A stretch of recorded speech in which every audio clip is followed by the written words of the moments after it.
አጠቃላይ የጸረ ሙስና ትግልን በሚመለከት ሁላችሁም እንደምትገነዘቡት አንዱ ማስተማር ነው፣ ማስገንዘብ፣ ማሰልጠን፣ ማውቃት።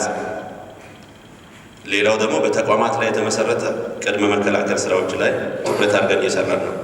ሶስተኛው ህግ ማስከበር ነው። የስነ ምግባርና ጸረ ሙስና ኮሚሽኖች ሶስቱንም ተልዕኮ የማስፈጸም ህጋዊ ኃላፊነት አለባቸው።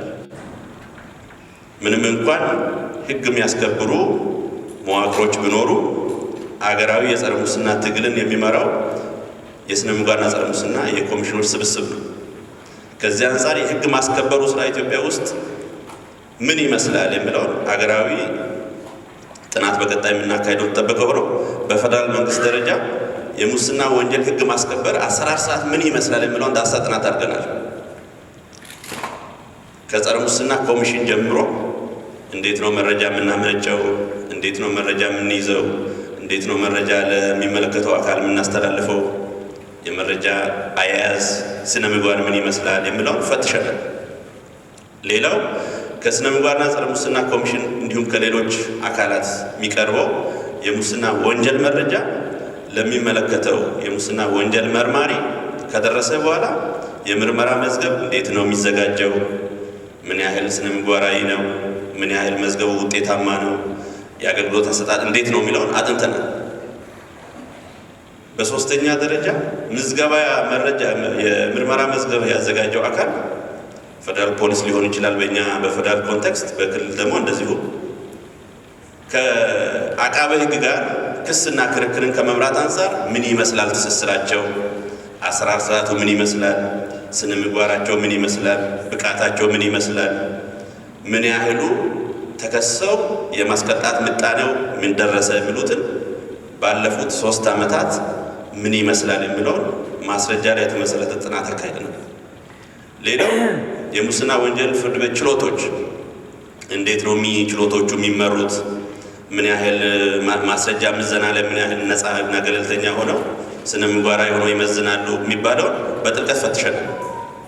በተመሳሳይ መልኩ እነዚህ በፍርድ ውሳኔ ያገኙ አካላት ወደ ማረሚያ ቤት እንዲቀጡ ሲላኩ ምን ያህሉ ከተቀጣው ይታረማል? ምን ያህሉ እንዲቀጣና እዛው እንዲቆይ የተደረገው የቅጣት ጊዜውን ያጠናቅቃል?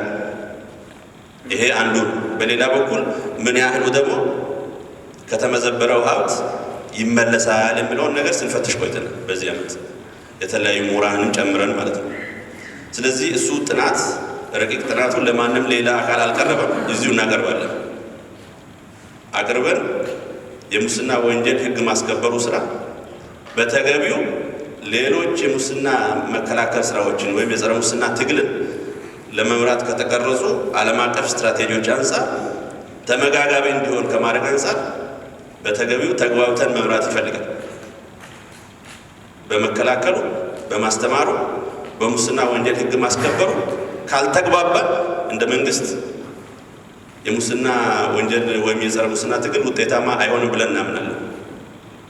3ቱ ስትራቴጂዎች ካልተቀናጁ፣ ካልተሟሉ፣ ቁርጠኝነቱ ካልታከለበት፣ አሁን ያሉ ችግሮች ተበጣጥሰው ካልተስተካከሉ የጸረ ሙስና ትግል ኢትዮጵያ ውስጥ ውጤት አያመጣም።